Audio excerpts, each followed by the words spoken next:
Well, welcome back, guys. So today I'm going to start working on my gas tank skid plate for my 2007 Tahoe. No one makes a skid plate for these things, so once again, that's the whole challenge of picking something that's not standard in the industry, because everybody makes something for a Jeep, and that's great for people like Jeeps, but you want something bigger, there's a lot of stuff you can have to do on your own. And that's what I like doing. It's a nice challenge, and gives me something to do besides just bolt on stuff. So you got to be very creative. So what I've done, let me show you. I've already started this process, and I'll just kind of show you where I'm at. So here's a framework that I made, and this would this be the front, and then it comes back. I got a midpoint. And then I got the back point, and it's a really long gas tank, because the gas tank actually goes probably out to about right here. And it's all on the driver's side. So what you see on these little structures, I had no place to actually bolt. I wanted it bolt in, bolt out, obviously, because when you take the gas tank out, you got to be able to take the skid plate out. And so I made some tabs that each of these points, these 3 points underneath the truck, when you look up, there's actually some sort of structure up there besides just the floor pan. And so that's what I had welded these tabs to. In order to locate these tabs locations, I went ahead and I used a long piece of angle iron. I used aluminum piece to make it light. And I just put the angle up there and then held it, and then I marked the spots where I wanted the tabs to be on the angle iron. And then when I took it out, I took some C-clamps and I just went ahead and I just clamped the tab at that location. And it's already got the hole, pre-drilled in it and everything.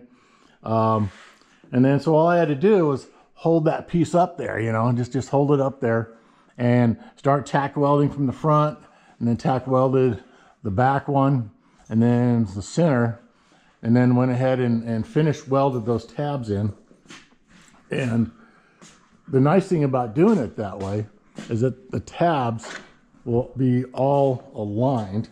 And let me show you what that looks like.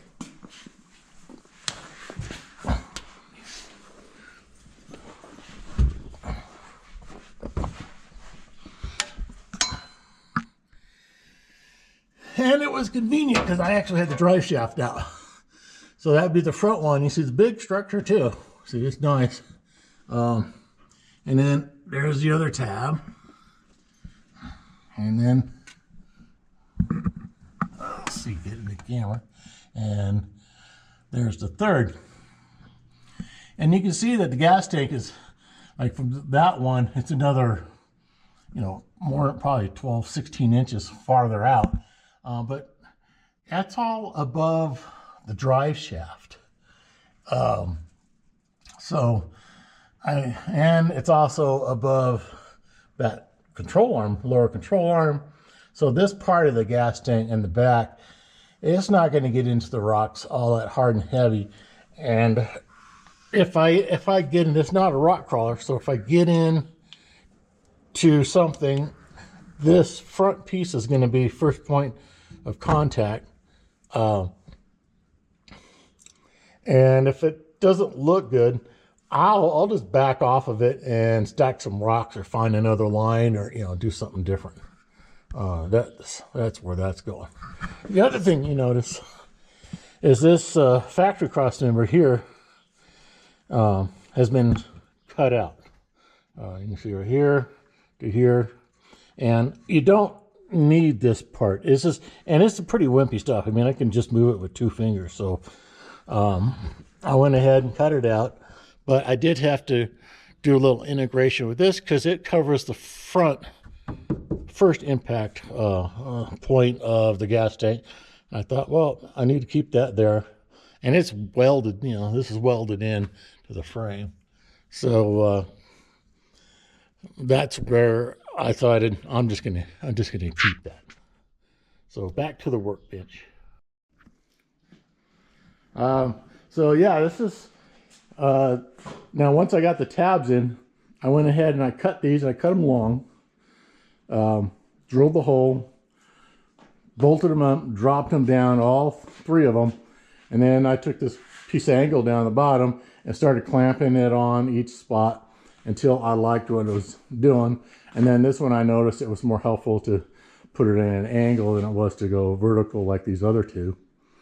And then I went ahead and put this angle, clamped it on, and then went ahead and tack welded these pieces angle on to the bottom support piece here.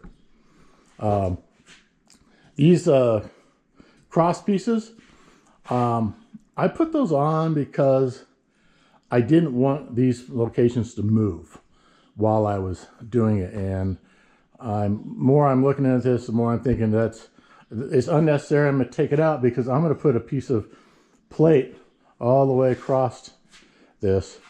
And once I start welding, these pieces on to the plate, it'll hold those and I won't have any more problems. But during the fabrication process, I thought, man, if these move when I'm putting stuff together, I'm screwed. So that allowed me to do what I had to do, get it out from under the truck and put it on the bench with all the mock-up.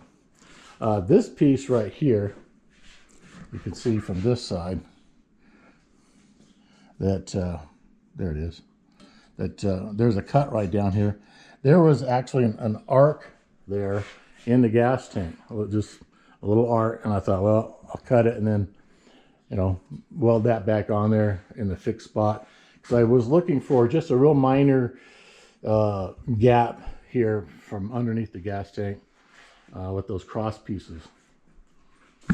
Let's see what else. Oh, yeah, this piece, the frame starts to disappear, and it actually comes up here. This here is right at the frame, but here it didn't. And this is actually the gas tank strap bolt goes right through here, and so I just reused that to take care of that.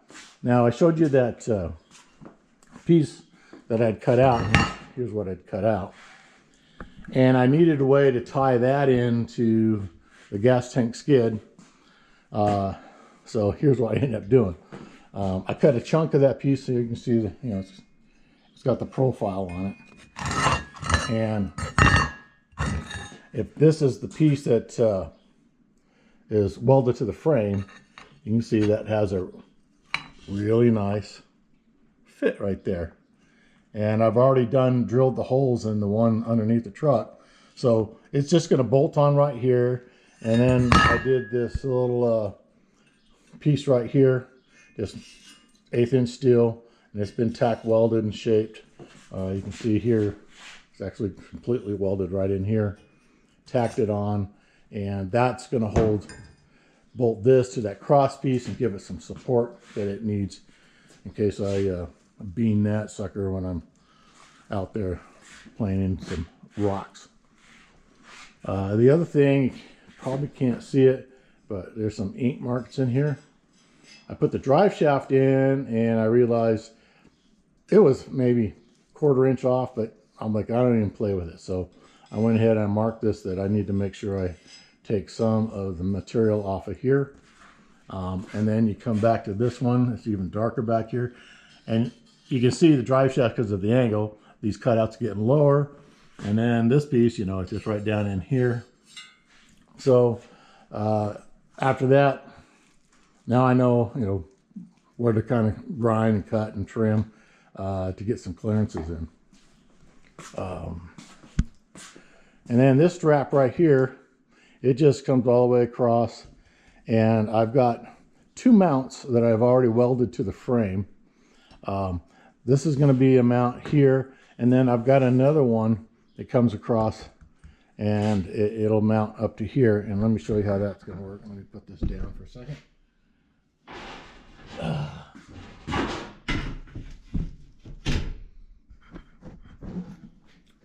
So I got this plate here, this 3/16 plate, and so there'll be a spot. I have to mock this up again underneath the truck, and there'll be a spot somewhere right here where it's going to mount to the frame.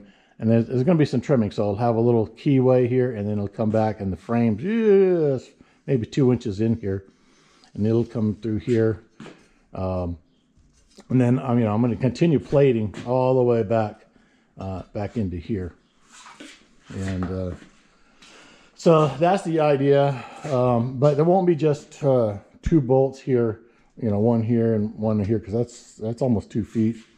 I'm going to do some intermediate bolts, but those maybe 2 or 3, but those bolts will just be self-tapping bolts, and they go right up into the frame. And that's my plan. Whether it works or not, I don't know. So let me show you what I did here on the frame. I think I have to open the door to show it to you. Step gets in the way. There it is. So here, piece of angle, and I got a nut that I had welded on top of that, and that's one. And then the other one right here, then again, I got a nut welded on a piece of angle, and I welded that to the frame. Yeah, these stick out about 1.5 inches, but the plate's not going to be sticking out. It's going to notch back in and follow the contour of the frame. But that seemed to be the quickest, dirtiest, easiest way for me to get it done.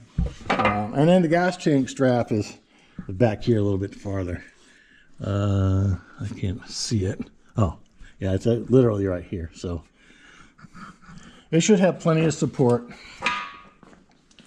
for the type of wheeling that this is going to be doing. And it should be good protection in the event I hit a rock. I think that this could be done with 1/8 inch plate. This is 3/16. This stuff, if you put any kind of pressure on it, it doesn't want to give. You do have some 1/8 inch plate here, and it'll give a little bit. And it's okay, because the tank can actually support some weight. It's nice, though, they don't want to get punctured because the plastic can't get cut. Let this get destroyed. How much is this going to weigh? I think it's going to up maybe close to 100 pounds. So anyways, this is the beginning frame structure of my gas tank skid plate. And I'm going to do some more work on it. I got to get them back in the truck. Do some more measurements, some pin marks, and then pull it out, do some trimming and some drilling. And once that's all done, I'll show you kind of the next phase of this. You actually see some plate on it.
Well, here's where I'm at so far. Just stitch welding the bottom. I don't want to fully close this because if water gets in there I want it to leak out. So I even drill a couple little holes here and there. But you gotta let the water out. One of the cool things that I was putting it together, this piece here bolts up to where the original tank strap is. I go, man, that tank strap's a pain in the butt to kind of put it up in there and put this. And I thought, well, I don't need the tank strap because this whole plate holds tank up. So I have the one tank strap in the front holding it now. So it holds in place. As long as it's not full, I can take it out without too much problem. And then it makes it a lot easier to install this thing. A lot easier. Also, you notice I only have one post here. The rest of them are off. Anybody say when you start welding it, that metal's fluid and it moves? So it moved enough to be annoying to come off. And I'm going to trim this, put this back underneath the vehicle, and then I will weld them in place with them bolted. And then after this thing's cooled off too, and that way they're not going to move anymore. So the final thing is to put it up, weld these in place, and then I've got some other 1/8 inch sheet that's going to go all along here. So that's where I'm at right now, and I'll show you when I get there. Be right back. Okay, well, I came to the end of the day for me. I'm getting tired and I have a social event I got to go to. We're going to go meet some guys, talk about actually doing the Rubicon Trail late in the season. Might be really cold and snow. But anyways, let me show you where I've left off with the Tahoe gas tank skid plate. Well, here it is. In case you're wondering, that is the rear, that is the front. So this is right where the cross, there's a big cross member. It's in 2007 GMT 900 model Tahoe, and that's right where this piece is. It's the front of the gas tank, and then this here is actually where the gas tank strap bolts. There's a spot, so I just use that bolt, and then the gas tank actually goes back here a bit more.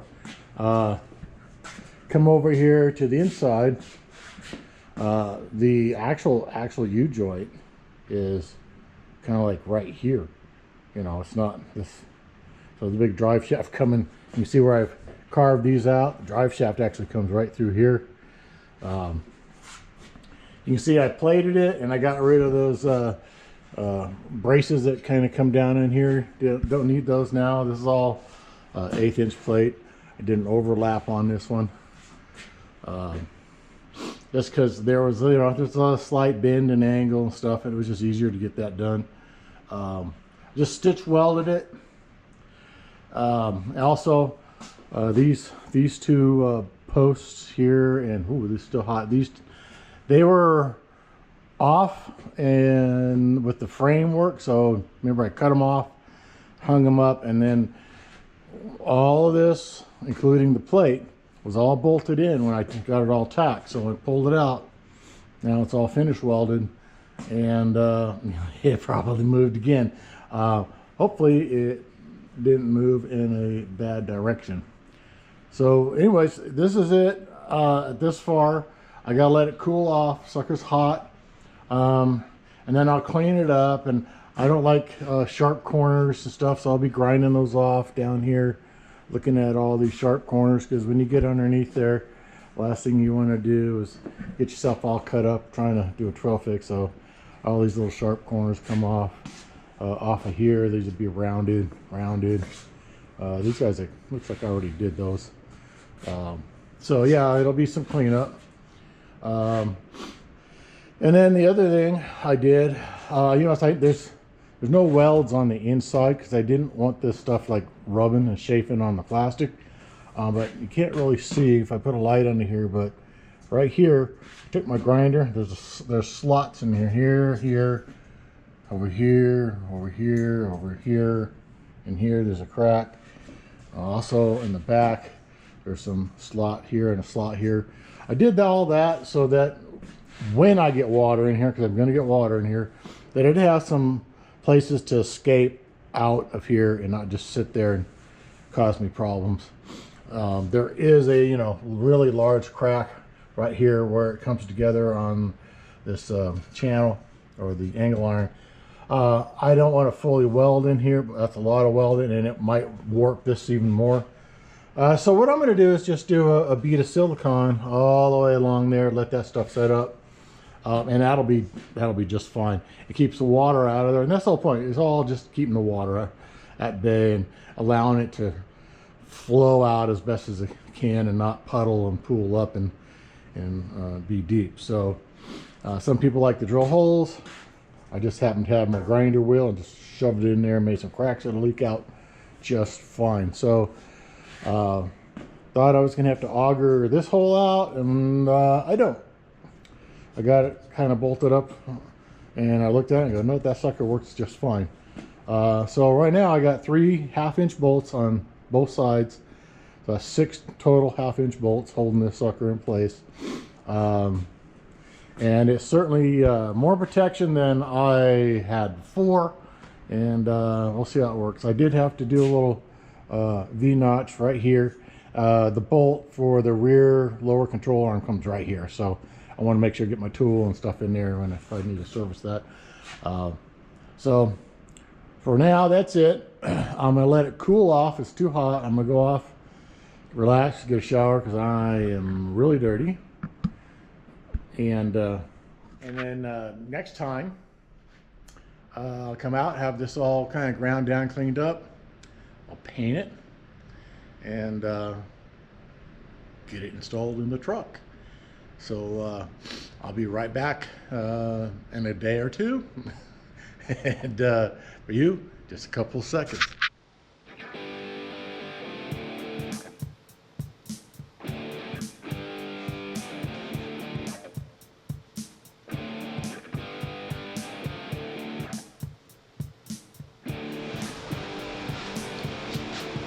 That's why you want to clean it off before you paint it.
Let that dry for a while.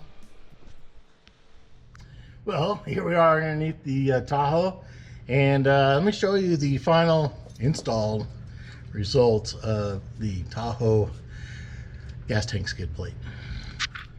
So here it is, installed.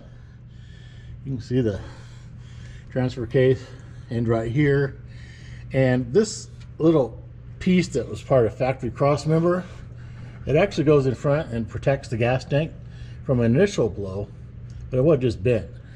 But this addition, oh my God, it really stiffened that up. This is going to be really helpful if I ever land on anything. It really stiffened it up when I get those two bolts in there. You can see about how high I went up. It's really only a piece of, it's only 6 inches from top to bottom, which is plenty enough to deal with that. And then as you get towards the back, you can see the lower control arm start to come in play, and it's actually now at the beginning, you know, it's actually below the skid plate. So if I'm going over, you know, big rocks, I'm going to catch this, you know, before I even start to hit on this. And then you come back here and you can see the yoke right here, and so you got all this. So I'm going to start hitting drive shafts and stuff, so it didn't make sense to make this go all the way back. So I got about another 12 inches kind of sticking out. I may regret that, but the reason I didn't attack it, if you look up here, this is, I believe, the evaporator for the gas tank here. And I know on Jeeps that's really well exposed, but this is way, I mean, it is way up there. No, I'd have to throw a rock to get up there. And look at this, it's got heavy 1/8 inch plate. This thing is like armored up there, which is amazing. So it's already done.